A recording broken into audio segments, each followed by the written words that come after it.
Oh, hello, everyone. Welcome to We Are Women Waking Up. My name is Aga, and today I'm here with Amanda. Hey, Amanda. Hey, how's it going?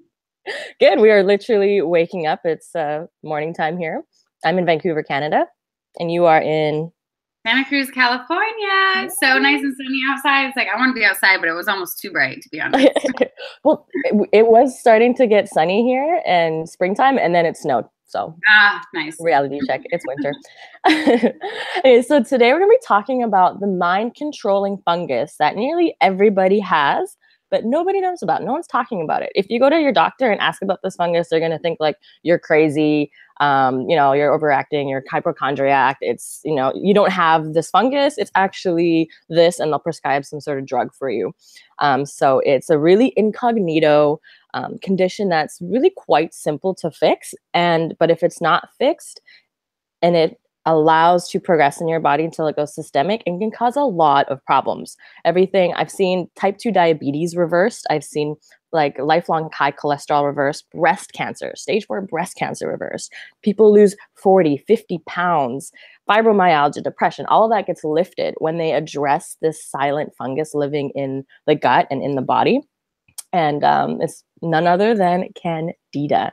And for those of you who don't know, I've been working with Candida Cleanser for about 3 years now. I've done the cleanse multiple times myself because I did have Candida growing up, basically since the day I was born. And we'll later discuss how we can get it at birth. There's a lot of factors that come into place to become infected. And recently I got Amanda on the cleanse as well because she had expressed to me that she's been fighting this Candida and nothing's helping. So today we're going to be talking about our experience with not only the cleanse, but everything we've tried in the past, the symptoms, so you can figure out if you have it, and also what you can start doing right now with diet, supplements, and herbs to get started. Sweet. So why don't we get into what is Candida? How does it start to bloom in the body? And so to understand Candida, let's build the foundation and the reference point for gut health and what the microbiome is.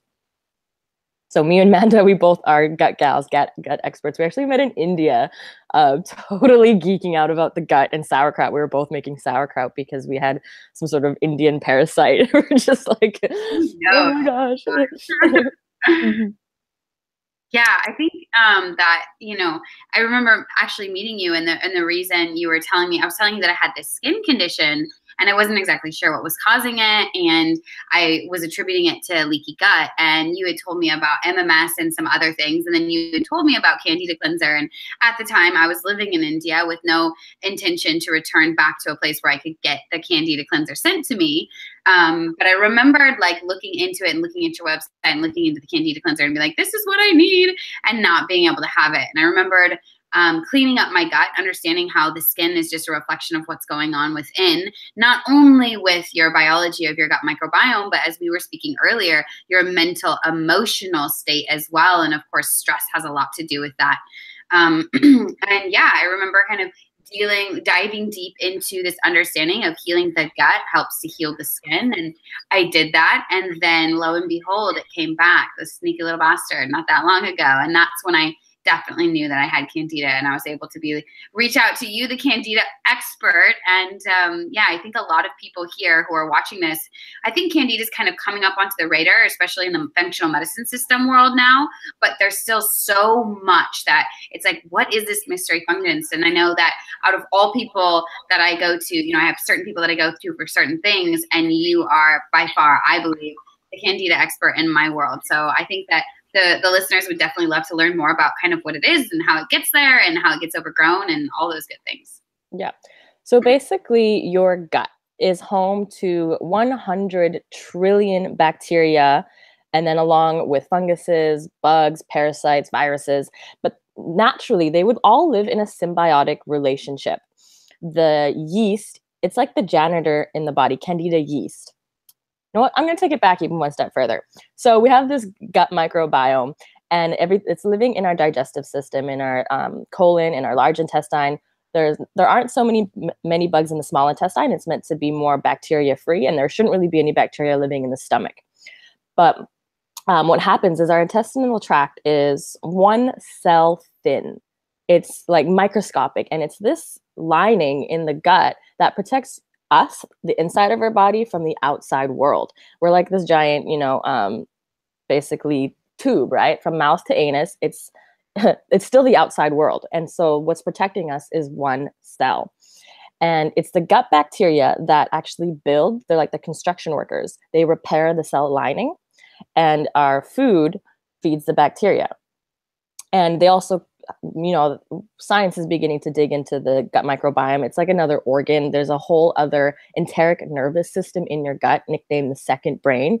Anything that happens in the gut, inflammation, neuropeptides, hormones that get released, toxins, instantly are reflected in the mind. So any kind of mental condition, well, most often cases, mental conditions, diabetes, or depression, anxiety, OCD, is a reflection of what's going on in the gut.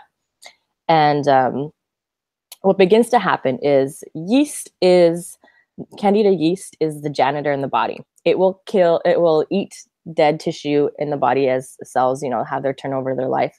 It will eat toxins, chlorine in water, the car exhaust that we breathe in the air that gets into our gut. It cleans everything up, and also eats sugar in the diet. And then once there's too much yeast in the gut, the good bacteria will eat the yeast, right? So it's a symbiotic relationship that keeps our body clean. But what has happened is that we pop back antibiotics like crazy, right? We eat meats that are tainted with antibiotics. We get vaccines when we're way too young. We get like 8 vaccines in the course of 8 months when we're, 3 months old. It's ridiculous. That's part of how I got it as well. We have mercury in our fillings. Amalgam fillings are mercury. When you get them removed, they have to be removed like hazard waste material. You can't just toss it into the trash. Yet it's in your mouth, leaching mercury constantly into your system.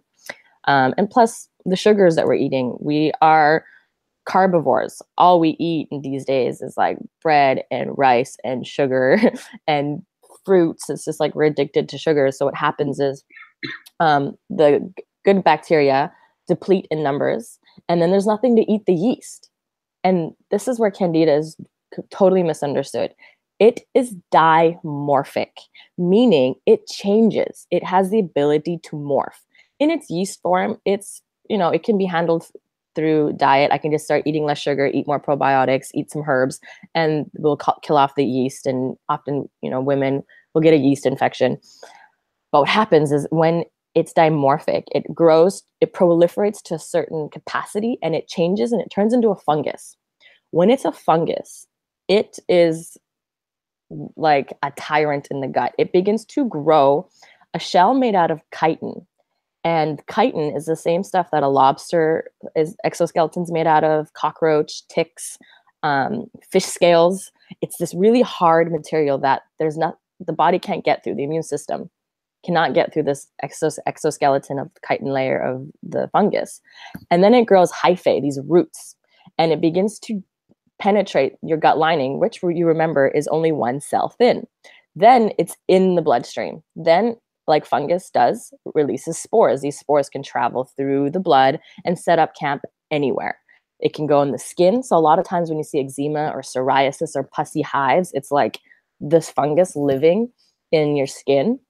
It can actually live and go to your liver. It's really smart. It feeds off of sugar. And there is always glycogen, which is sugar, in your liver. So it could literally live in your liver and basically feed itself.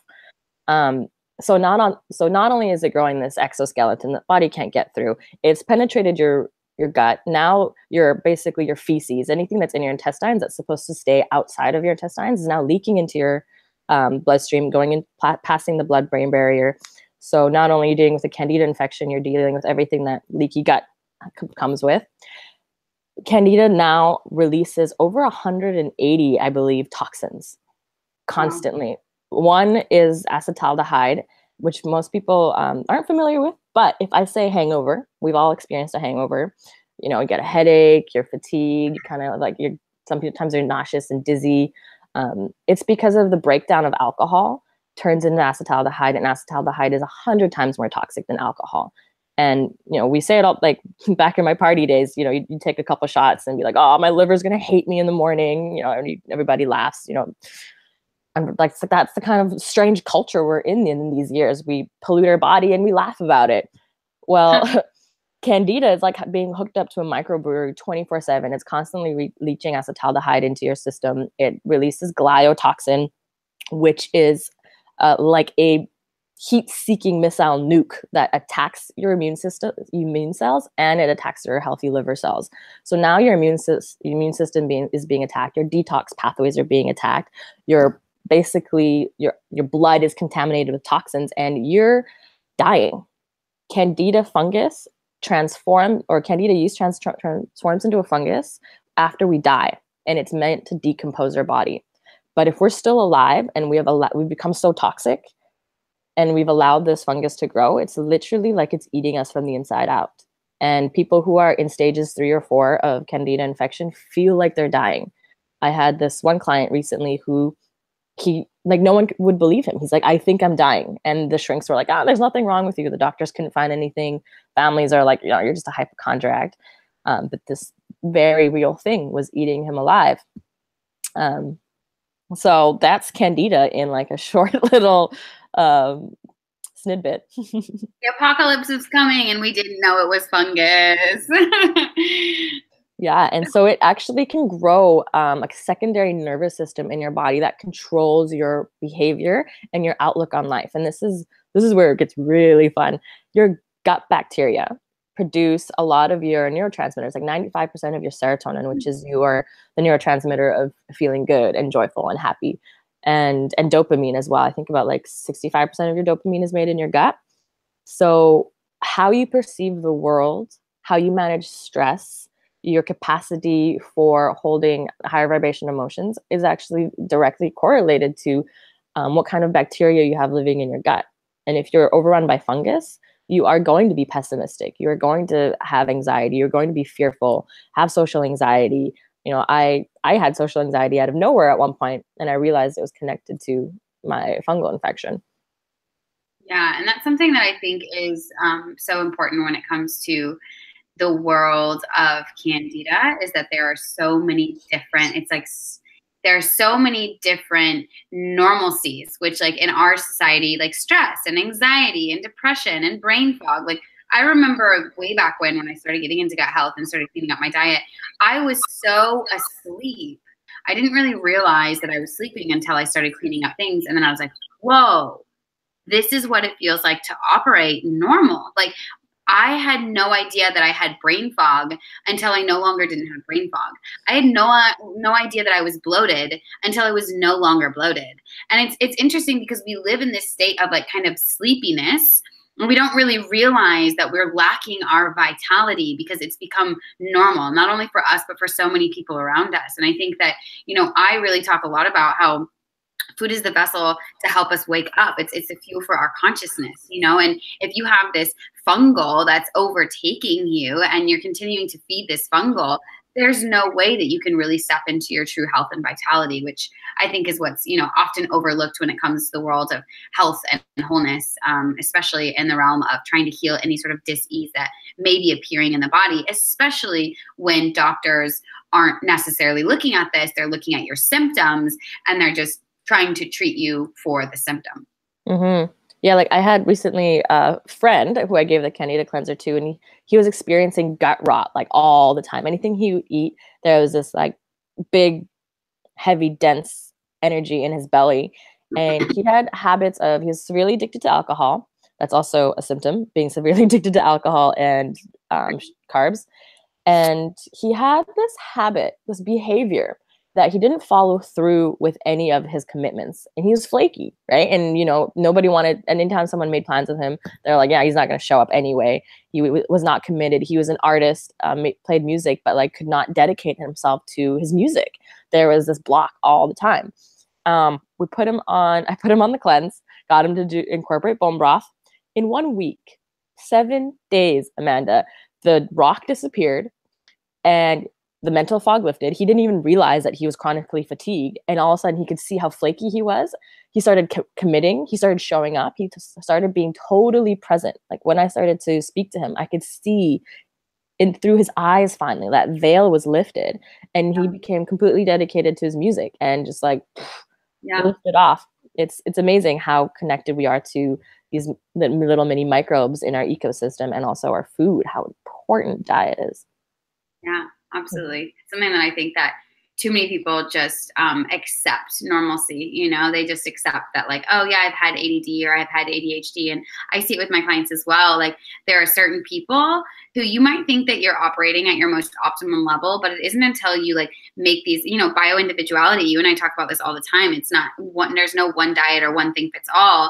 And it's like helping to make these little micro adjustments and micro commitments that help people really understand that their capacity to function is so much higher than oftentimes we think. And whenever I see someone who isn't present with me, who is kind of over here and over there and isn't like fully here, and they have OCD or ADHD or ADD, or they've been diagnosed by these, you know, in my opinion, BS kind of diagnoses, I automatically think gut health. I'm automatically like, yeah, like there's something going on in gut health, whether it's like leaky gut, Candida, which often come, you know, two in the same, or some sort of an imbalance or inflammation in the brain, which is caused, whether it's from Candida or leaky gut or anything, microbes, viruses, whatever it is. But. So Amanda, I would love to hear about your protocol for what you've done to address Candida in the past. Yeah, so for me, generally, I created the 21-day detox, not diet system reset, and that was generally just to heal leaky gut. So the program in general works with Candida, but I think something that's really important that a lot of people don't understand, and I certainly didn't in the beginning, my programming protocol was to heal leaky gut, which did heal my skin. What it didn't do, it moderated the Candida. There was, you know, because Candida and leaky gut, it's like, which one came first, the chicken or the egg? They're almost synonymous.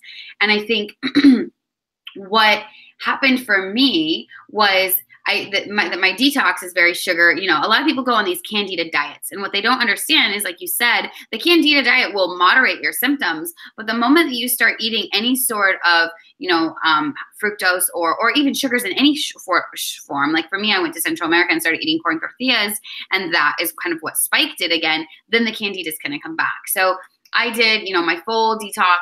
My skin was cleared again. I said it was a skin-based issue. And then I went to Central America. It was mango season. Like we had a mango tree out in front of our front yard, and there was like corn tortillas everywhere. And lo and behold, you know, maybe about 4 weeks later, it came back. And so my skin came back. And that was the moment that I realized that I healed my gut, but I didn't get to the root cause. And so people who are just having leaky gut, which is, you know, not very common. Generally, there's some underlying Candida as well. It can happen. But for me, it was definitely at that point, I was like, okay, this is a Candida-based issue. So I did you know, in the beginning, I like called you. I was in Central America. I was in Nicaragua at the time. It was really hard to get any sort of anything in that country at all. But I did end up finding a way to get specific herbs. And these are herbs that, you know, if you Google Candida, heal Candida naturally, it'll be like caprylic acid, it'll be cloves, things that kill parasites as well. So garlic, what else was I taking? It was wormwood, walnut husk. There was a specific Saccharomyces boulardii, because a lot of people don't understand that when you're trying to kill Candida, eating fermented foods and dosing up on probiotics is not what you want to be doing, as you know, because that's going to be feeding the bad bacteria as well. And so I did go through a functional medicine-based protocol, and I did the whole thing, and it was like it was 90 days of supplements, also 90 days of a diet with, you know, not eliminating all sugars, because a lot of people, the old Candida diet knowledge is like you can't have any starches or any sugars. But in reality, I'm sure, as you obviously know as well, it just depends on the type of sugar and where it ferments in the digestive tract. So the diet wasn't too strict, but it's still, you know, there were certain things I couldn't have. And I did this full protocol, and it was quite expensive, to be honest. And then my skin didn't clear. How much was everything altogether? 300. 300. Yeah. And this doctor had kind of swore by this protocol. And so then my skin didn't clear, and I was like, gosh, like what's going on? And like, I've been healing, studying health and nutrition for like the last 7 years. So it's not like my diet is, shit or whatever. But I did think again that maybe I had like a parasite or something. Here I am living in another foreign country. Anyways, I came back to the States finally, and did my detox, my 21-day detox again, cleared all heavy metals, all parasites, along with, I accompanied it with Candida Cleanser. And because when I came back, I took a food sensitivity test before I did all of this, and I saw that I had mild Candida overgrowth. And so it had been maybe about 6 months since, or maybe about 4 months since I finished my Candida protocol, the natural herbal way. And so somehow, it didn't either clear at all, or like maybe come back, or I didn't get through that chitin layer that you were talking about. And that's how I knew. I was like, okay, I need to call Aga. Like, now I'm in the States. Now I can get shipment sent to me. And so I paired that with my 21-day detox program. Mm-hmm. There's so much in your story that triggered so many thoughts. One thing I did want to address is parasites. Yes. There's something called hyperparasitism. Parasites have Candida. So you can get rid of Candida. Then parasites have a really quick life turnover. When they die, they'll reinfect you. So you actually, what we do with a lot of our clients is, if you're like really, really Candida infected, Candida Cleanser, then we do a parasite cleanse, and then we do the Candida Cleanser again, because you want to make sure, you clean up as much as you can.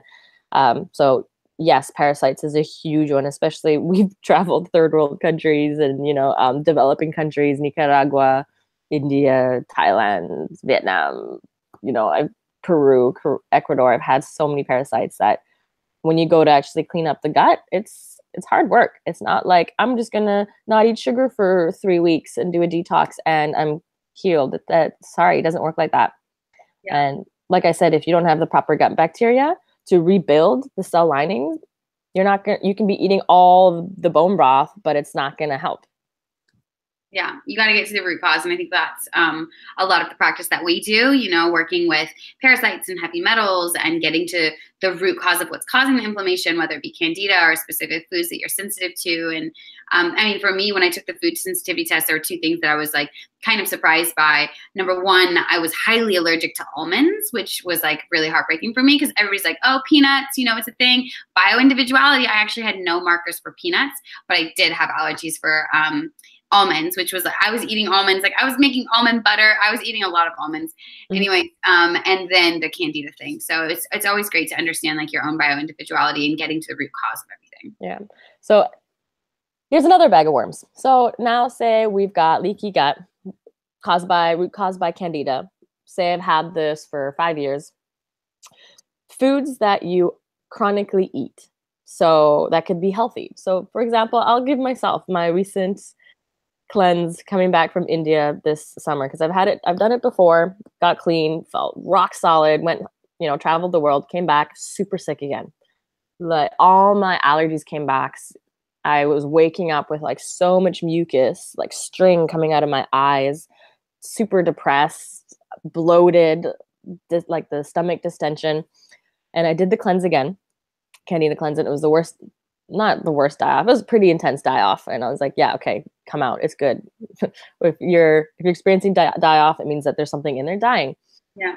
And I was eating lots of cacao, because I'm like, cacao's a superfood, right? I could have my cacao in the mornings. I was eating lots of bone broth. My body before loved fermented foods. So kefir, homemade kefirs and sauerkraut. I made like lacto-fermented pickles. I was eating nutritional yeast, because nutritional yeast actually is a beneficial yeast that fights Candida. There's a doctor in Germany who heals Candida yeast using nutritional yeast. Lots of nut butters. And then after the cleanse, all of a sudden, my entire face burst into this like itchy red rash. My lips constantly, there was this like red lining, and they would burst into blisters. Like everything up to here was red. And I would have to sleep with an ice pack for a month. I couldn't eat solid food for a month. It was literally smoothies and I had to change to chicken stock, because what had happened was I had leaky gut, such severe leaky gut. All this food that I was eating, even though it was healthy food, was getting through the leaky gut. So, and when food goes through into your blood system chronically undigested, your body begins to recognize it as a pathogen, and you will develop an allergy. But it's actually an intolerance that you can reverse if you stop eating those foods, patch up leaky gut, and give your system a reset. So I had identified I had grown an allergy to bone broth, fermented foods, chocolate, nutritional yeast, nuts, all sorts of nuts, all of them, because I was eating nut butters with my Candida Cleanser capsules, because you have to take fat with this cleanse.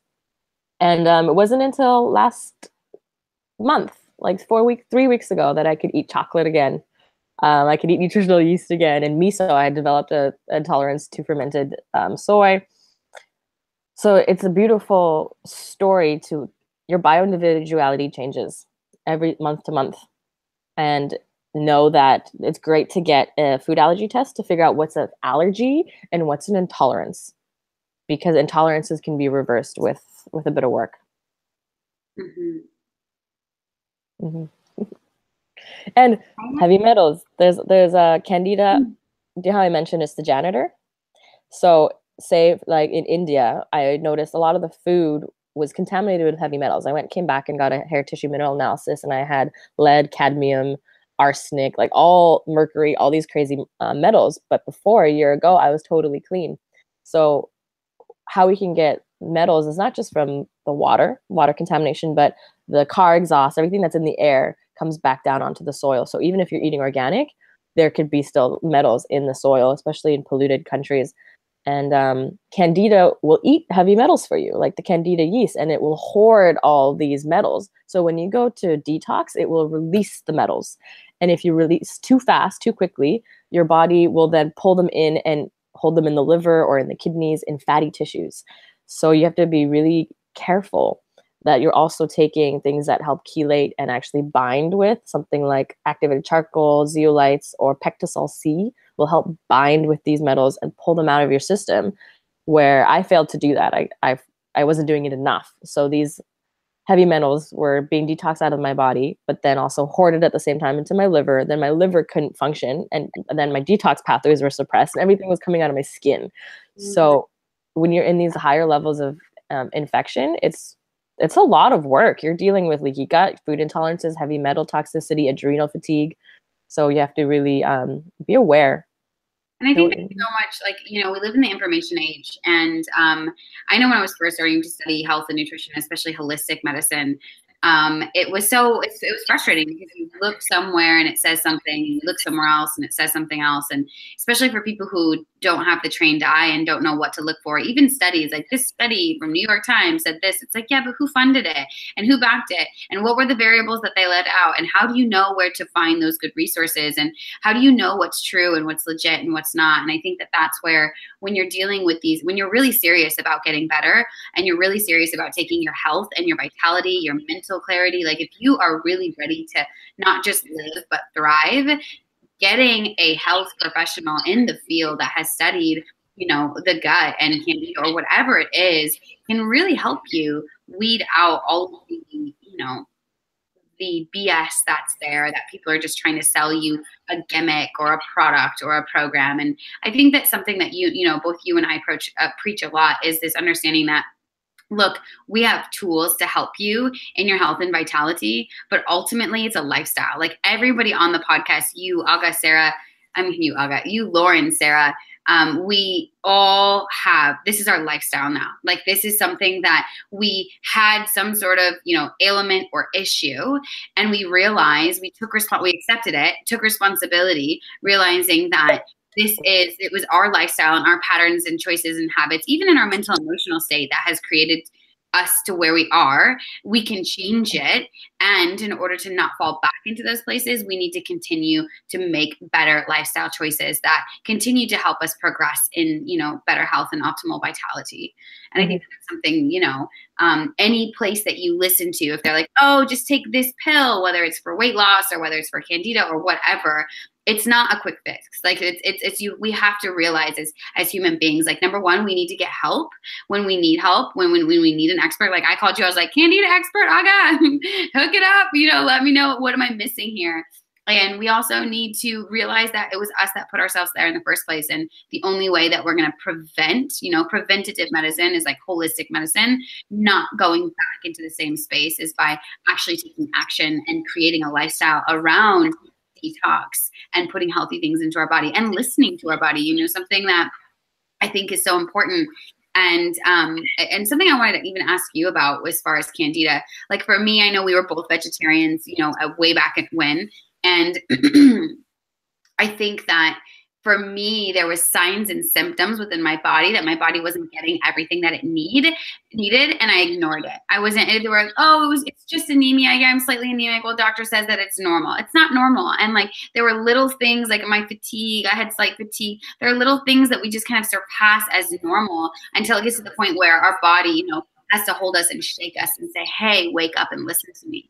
And I'm curious, what your thoughts are on a vegetarian diet, and maybe if you have any sort of a relationship between, because I know like vegetarian, you think of all the starches that you're eating, and even for your proteins, they're primarily starches, and there's a lot of sugars oftentimes. I'm curious what your experience is with people who are vegetarian and in Candida. Is it more likely, and just what's your feedback and experience on that? This is just my opinion, my experience, and I know I might step on some toes, is that I find that a lot of vegetarians aren't healthy vegetarians. All they'll eat a pile of rice with like a little bit of chard on there or something. If you're a vegetarian, eat above ground vegetation. Don't eat grains. You're what do they call it, like a grainitarian, grain cardboard, whatever. It's just you're eating way too many starches. And that creates an imbalance in the gut. And I have more of a problem with vegan, like that causes more health problems, because I was also vegan as well, raw vegan, and all these professionals in the field. If you Google like Nora Good Goddess or Chris Kresser, these people who are very paleo-y, they started as raw vegans, and they had such detrimental health effects, because we need certain amino acids that are only found in meat. We need certain fats that are only found in fish. We need these, and being a woman especially, needing saturated fats and cholesterol. Cholesterol is what creates sex hormones. If I want to take care of my womb, and if I notice that my cycle is going off, a lot of vegetarians and vegan women will lose their period, or they'll start to get a lot of pain and experience insomnia. And that's like, heads up, listen to your body. I know we get confused with trying to instill our belief systems onto our body, but our body it's an animal, right? It's primal. It needs certain nutrients to thrive. And as much as, I could be an activist for animal rights, not eating animals is not, what am I trying to say here? So this is a good example. I was in India, and we were studying yoga. The number one rule is ahimsa, nonviolence. And we had 3 amazing guru teachers, and one was a vegetarian, and he was explaining how the monks went vegetarian because it was mostly men, and they needed to control their addiction to sex. And the vegetarian diet did that because it lacked the animal fats, and then it not balanced out, but it began to play with their hormones to make them more feminine. So they lost their masculinity and their urge to, so he said it was a way to control the body's sexual urges to make them more feminine. And this other guru was saying, okay, so knowing that, women, you need your sex hormones. Your dharma, your life as a woman here is you have the ability to create life. And by going raw vegan or vegetarian, you are dancing a fine line with your hormones, and you can then become infertile. And that's number one rule, ahimsa, is do not do nonviolence to self. Do not harm self. So if I'm saving all the animals, if I'm not eating meat to not harm the animals, but it's harming me, that is your number one insult to God, who gave you this body, that gave you this vessel, to love this vessel. And unfortunately, if my body needs chicken, I'm going to have to eat that, but I'm going to make sure that I eat that in the most humane, loving, compassionate way, that I support the farmers that are buying organic, that are making sure that these animals are treated fairly, that they have happy lives. And I put my dollar how I want the world to live, how I want agriculture to impact the world, and and do it in a more mindful way. And the beauty of going vegetarian and vegan is that it is a catalyst for the consciousness. I went from, Kraft dinner, McDonald's, eating whatever kind of food. Then I went to vegetarian, veganism, and then that created a shift in my consciousness to be like, to create a healthier relationship with food, so that when I went back to eating animal products, it was with mindfulness and with gratitude.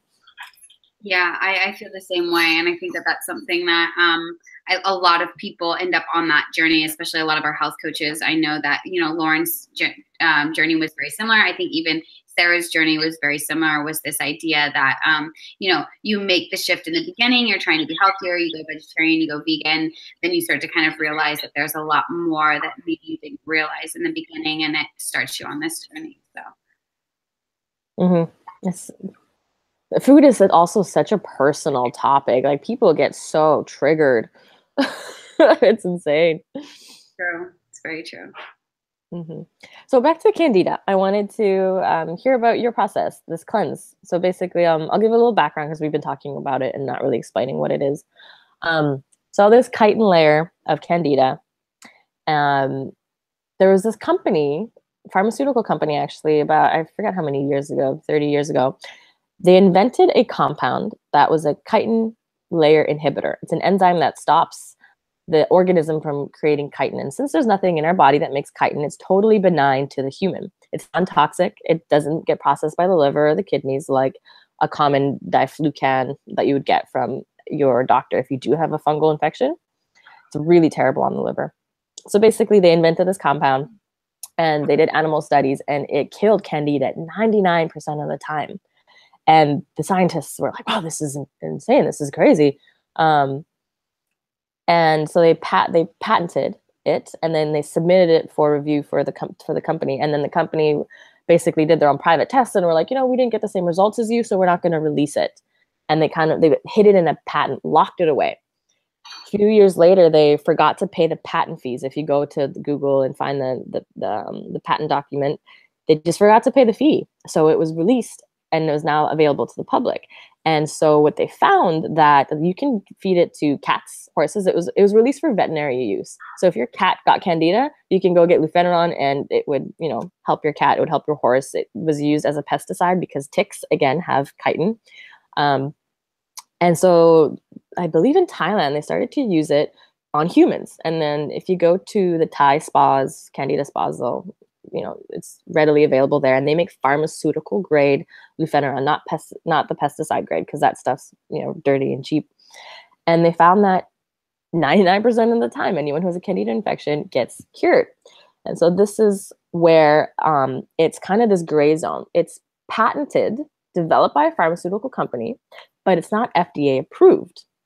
So they can't make money off of it. It's a direct competitor to all the pharmaceutical drugs now that treat all the symptoms that Candida produces, such as, any kind of neurological condition, depression, insulin. So for people with diabetes, all the antacids and, Tylenol, how much pain, Tylenol people pop back for migraines and headaches. So yeah, it's a really like conspiracy theory. If you Google lufeneron, one will be all these people that are like, it saved my life. Like, if you go to Candida Cleanser, this company I work with, it's incredible. It is a company that I'm so happy to be a part of, because of how it's helping people save people's lives. People are on their deathbed dying, and they've tried everything. Nothing is working. And this, a 1 or 2 bottles of this, and they're like thriving for the first time in their life. And then you'll get these like trolls, pharmaceutical companies. They'll employ trolls to just go out on the internet and just like they write a bunch of shit. This is like the internet these days is horrible, right? If you Google something first, you're going to get the smear campaign of something. You can't really find the truth anymore on the internet unless you speak to people word of mouth style. So it's a really powerful cleanse, and I've done it myself multiple times, and I gave it to you. So I'd love to hear your journey with it after you did do the more natural route. You said, spending $300 on herbs, and yet it's like still in there doing the anti-Candida diet, not eating sugar for years, and then there's still that underlying infection. Yeah, I mean, for me, it was really actually complimentary with the detox not diet. In the beginning, I was like, can I do them together? And then I looked at the protocol, and it was so easy. Like, number one, it's kind of the way I eat already, except for I don't generally eat that much fat in one serving. But like, it made me really full quickly, which was nice. Excuse me, I'm something in my throat. And so yeah, it was really complimentary. It was really easy. It was only 45 days. It was like half of the amount of time that I spent with me basically doing my normal diet anyway. And yeah, there was like diop. So it's 5 loading days, 10 days off, 5 days on, 10 days off, and then 5 days on for a total of 45 days. And it was great because number one, it was really easy. It was something that like with this other one, I had to take so many different supplements for like 3 different months. And, in the beginning of the day and then at the end of the day. And this one, I just took 3 times a day for 5 days. I had it with my fat. And the only real die-off that I found, like in general, I felt like I feel great inside my body. Like I don't have really any digestion issues. Again, it was just the skin-based thing. And the only real thing that I found during those 5 days was that I was just like really tired and lethargic and like didn't really have any motivation. Like I normally operate at like 110%. And when I was on those 5 loading days, I was like, I just don't really want to do anything. I just want to lay down. And honestly, it was really good for me because I'm super pitta. I'm super fire. I'm like, let's do everything. I want to do it all. Like even today, I'm like, I have my hours scheduled out by like all the things I'm doing and the people that I'm seeing. And it was really good for me because it made me slow down. And I think that that's something that I need more of. I think many of us probably could use more of this slowing down in today's culture. And so it made me slow down for those 5 days at 15 overall. It was really easy to do. When I was finished with the cleanse, like again, like I didn't have a ton of symptoms except for my skin, which is now much more clear. So that's amazing.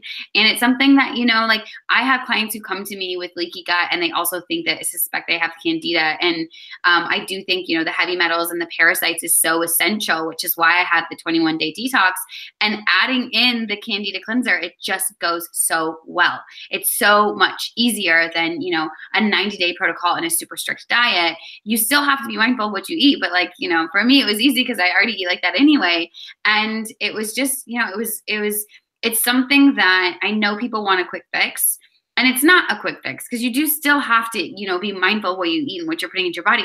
But it is so much easier than, going on a Candida diet and not really getting to the symptoms, or like spending $300 on herbs and a Candida diet and still like being frustrated because you're still dealing with, these issues. So it's definitely something that I would recommend for sure. And I will start, with my program. It's like, dude, get the heavy metals, get the parasites, get the Candida, do it all at once. Like have a 45-day commitment to self and health. And like, you'll just start feeling amazing. Like I feel super grateful that I had the opportunity to try it. Cause in the beginning I was like, I'll just do this natural thing. And I was like, wow, if I only would have known then what I know now, I would have absolutely, and I've even recommended it to Lauren as well. And so I think she's on it as well. So I'll be excited to hear what her story is on it too.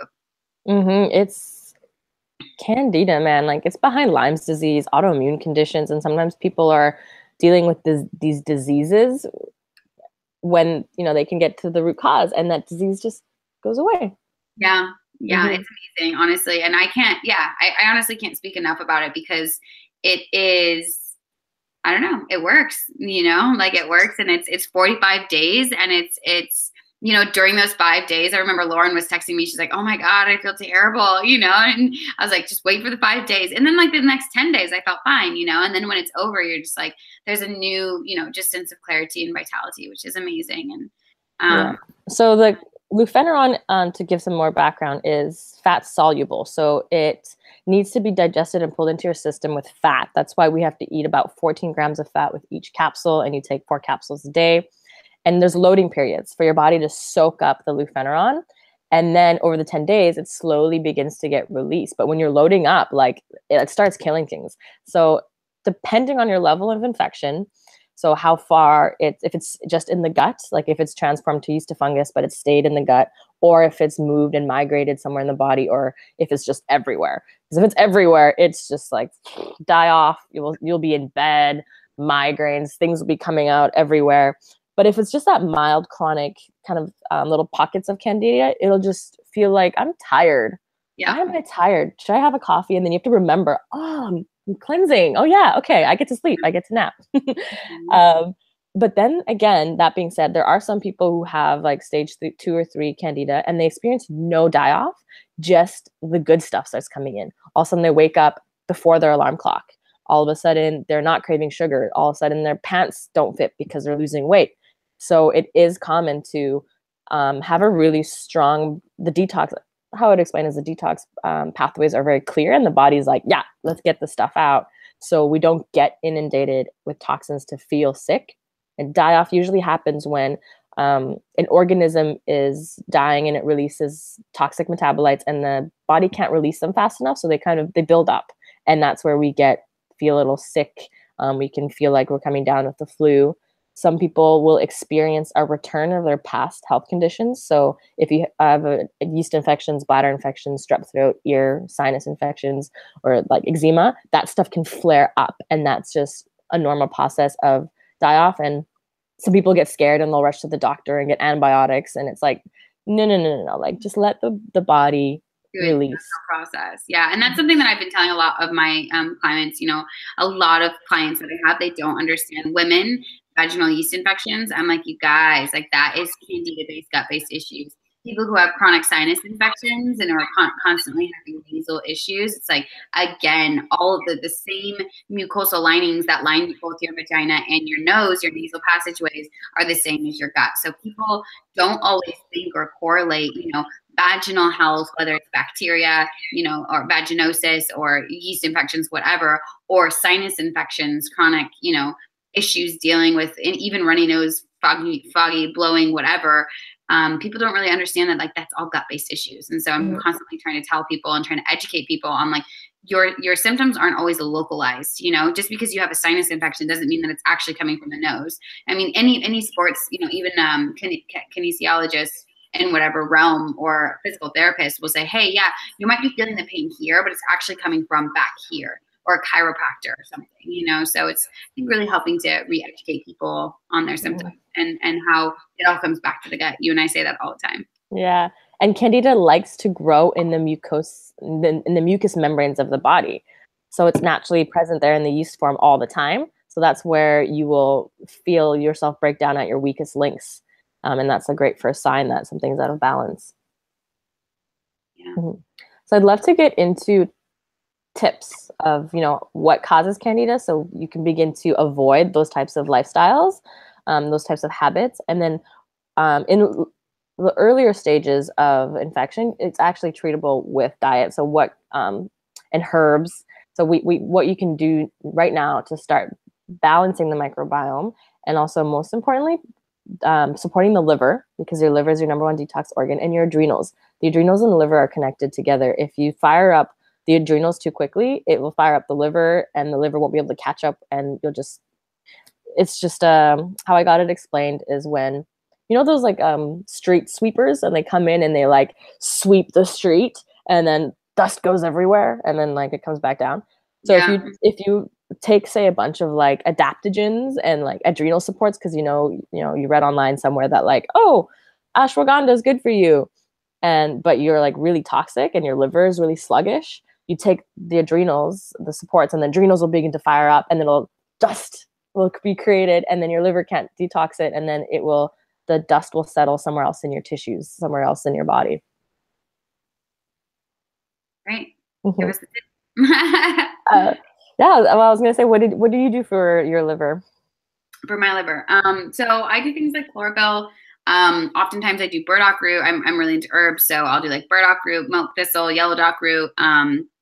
I I do conjunctively with the adrenals as well. So I will do ashwagandha, I'll do valerian root, I'll do rhodiola, astragalus.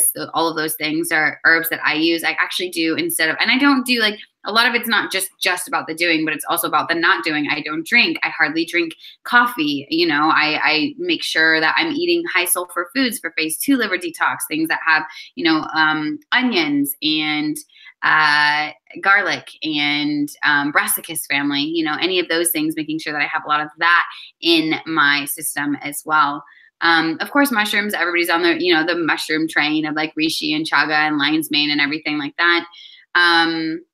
I make a really good kind of liver elixir where it's it almost like tastes like coffee. I do love the taste of coffee, and like, don't get me wrong, like coffee's great every once in a while, but because you don't want it to be something that you're consistently depending upon. And that's what I always tell my clients. I'm like, dude, have your coffee, save it for the weekend, save it for every once in a while when you really want to get shit done, you know? That's what I do. But like having it so that you're depending on it, and any caffeine in general is going to increase your cortisol, spike your levels of epinephrine and norepinephrine, and then increase your stress, of course. So for me, I have this really amazing, it's roasted dandelion root, yellow dock root, burdock root, and milk thistle. And I put it in the crock pot and I just let it sit over for like maybe like 4 or 5 hours. And then I strain it and it tastes like coffee. And then I add some, you know, homemade coconut milk or something like that, and a little bit of cinnamon and maybe even a little bit of vanilla, and it's like a latte. So I'm getting this amazing drink that like tastes like a latte, but it's way better for me. So those are some of the things that I do. Yeah. So I call those dank drinks. And like, did you have your dank drink today?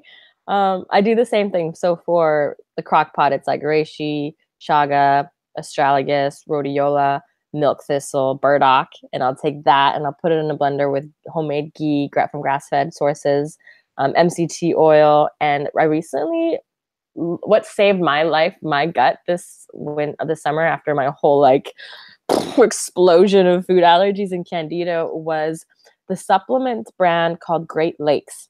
Yes, the collagen and their gelatin. Yeah. It wasn't until the gelatin, because I've been making bone broth and it had never gelled. Like even I had to use a lot of chicken bones, but I was using beef and I just like couldn't get it that jelly consistency.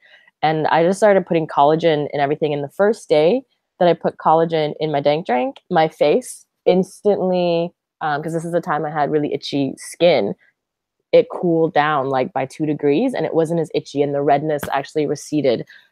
So that's where I was like instantly like, wow, the power of gelatin. It's really great if you're bloating, if you've got gut issues, if you've got skin issues, gelatin. So yeah, it's a dank drink with those herbs, sea salt, Himalayan sea salt, really great for the adrenals. So now like I put that in there, and here's the secret, cacao butter. I couldn't, Himalayan salt. I couldn't have cacao powder, but I could have cacao butter. So if you put cacao butter, which is a great source of fat, in your dank drinks, it gives you like this aftertaste of chocolate. So I was doing that with Himalayan sea salts, and so that was a really great rejuvenating gut elixir. And if I do drink coffee, I take that brew and I brew coffee with it. So yeah, I'll do too. It's just like add a little, like still have all my amazing goodness, you know, and then put a little bit of coffee if I want. But honestly, like lately, I've been on the cacao train because I'm like, I can make an amazing, super adaptogenic elixir and then just put like a tablespoon or 2 of cacao in there. It's like, who doesn't want hot chocolate in the morning? I do, right? Like I love coffee and that's great, but like, dude, hot chocolate in the morning, hello, like turmeric and brahmi and like other, you know, neurotropic herbs is amazing. And then also nettle. So I was drinking about 2 liters of nettle tea, like handfuls of nettle with tulsi and licorice root. The licorice root made it sweet, and the tulsi is a really gentle adaptogen. It doesn't. There's 2 types of liver supports. One that's a calming and will nourish the adrenals, and one that fires it up. And so I forget which one it is. It's ginseng. Ginseng is actually not good for people with adrenal exhaustion. Like you have to be really careful. It fires it up. So tulsi, which is basically holy basil with the nettle, and the nettle has a ton of vitamin C in it. You need lots of vitamin C to support the adrenals. And it's also great for histamines. So if you have an allergic reaction and you're itchy and red, you're producing way too many histamines. So people who also have an allergy to bone broth has been simmered for 24 hours to 48 hours and it has a lot of histamines. Whereas chicken stock, it's only been cooked for about an hour and a half, doesn't have as many histamines. So if you notice if you get a reaction from the broth, it's because you have a histamine intolerance, and nettle is really great for that, as well as coriander, I believe, cleavers.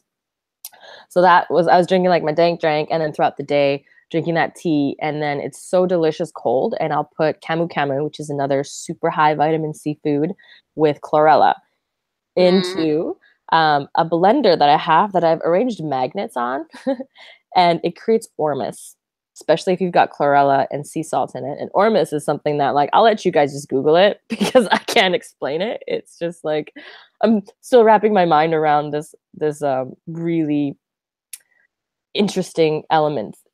They're called ormus elements. I've heard of them years ago, actually, when I was in India. I think like 5 years ago. This guy was like, he made ormus. You're gonna have to send me your juju on that, because I'd love to put some magnets on my blender and see what you got going on there, girl. Yeah, like type in magnets on blender in YouTube, and I forget this guy's. He'll pop up and he'll show you how to do it, and he'll tell you why. He's worked with Nassim Haram, who's like a free energy scientist, works with NASA. So these guys are tapped in. You know, it's not like some foo-foo science of it's getting into quantum science and molecular quantum structure of atoms, and bypasses my ability to explain things, but it's really interesting stuff. So I was doing that, and back to the liver stuff.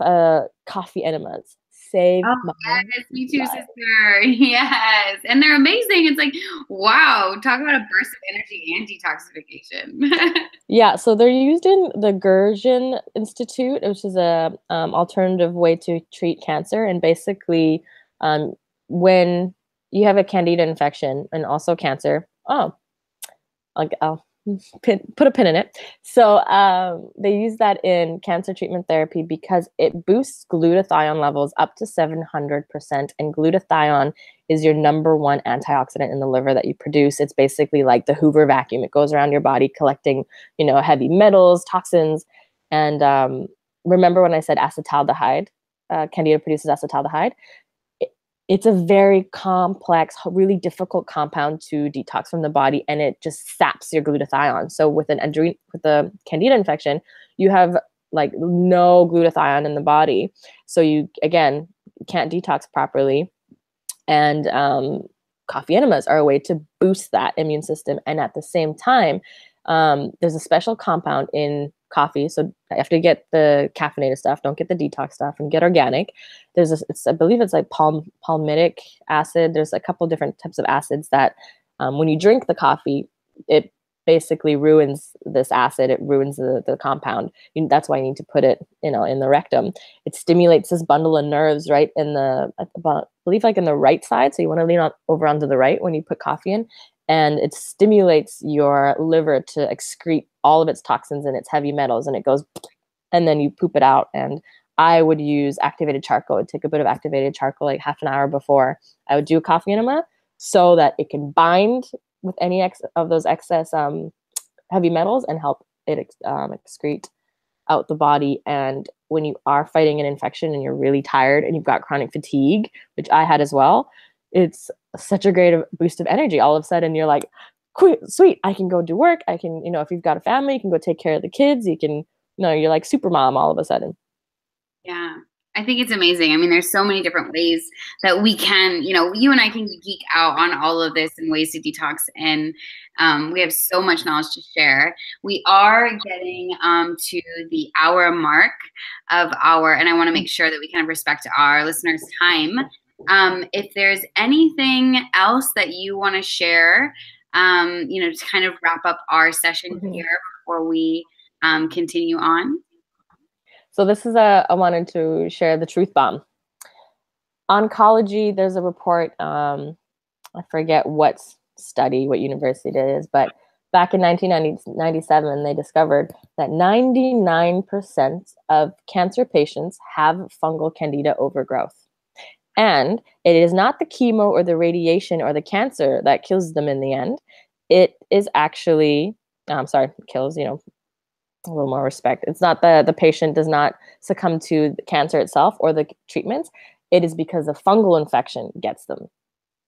Wow. And it's published. This is known. If you go to the CDC website, it says beware of chemo and radiation because this suppresses your immune system to the point where you can actually get a fungal infection, which is lethal. So this information is out there, but no one's talking about it. Wow, that's amazing. And I think it's going to give our listeners, if they are dealing with any sort of ailment in whatever way, shape, or form, a really good platform and place to start, both with understanding, more of the leaky gut-based issues as well as the Candida-based issues. And I know that you have a website. Where can people find you, Aga? Well, right now I'm working on rebranding. So I've taken down my website. It was coreconsciousliving.com. You can find me on Facebook at Core Conscious Living Holistic Health Coach. And also you can catch me through CandidaCleanser.com. Like I work a lot with them. Candida Cleanser support group. There's a community of like 13,000 of us, and I'm in there offering support all the time. So that's mainly where you're going to see me until further notice as I'm working on something behind the scenes. Awesome. That's exciting. And people can find me. I have actually a blog on coffee enemas because they were a huge part of my, kind of healing regimen. So people are interested in learning more about coffee enemas. People can find me at amandabickham.com. And we'll be doing these episodes every week. We will have one, there's 4 of us on this podcast. We'll be doing one every week. And some of them will be live, some of them will be recorded. So make sure that if you're interested and if you have topics that you want us to discuss about, we're happy and evolving. So feel free, whoever's watching, whoever's listening, to add some comments. Let us know what you like. Let us know your questions. Aga, I'm sure, will be happy to answer any of your Candida questions that you may have. And, future episodes, we've got a lot to share. So we want to try to keep them into an hour so that way you guys have enough time to kind of gain. And it's a lot of information. We've been diving into this for so many years that it's like we can geek out for hours, but hopefully that gives people a good place and a good starting point. Mm-hmm. Yeah, thanks for joining, everyone, and I'll see you in a few weeks. I'm not sure when my next episode is out. There's 4 of us tag teaming this. All right. Perfect. Thanks again, Aga. Thanks for sharing all of your amazing information about Candida. And I hope I'll definitely be sending more people to the Candida Cleanser because it definitely helped me out for sure. Mm-hmm. And it's super affordable. It used to be like 117 US. Now I think it's like $69 a bottle. So way better than the 300 herb route. Okay. Absolutely. All right. All right. Bye, guys.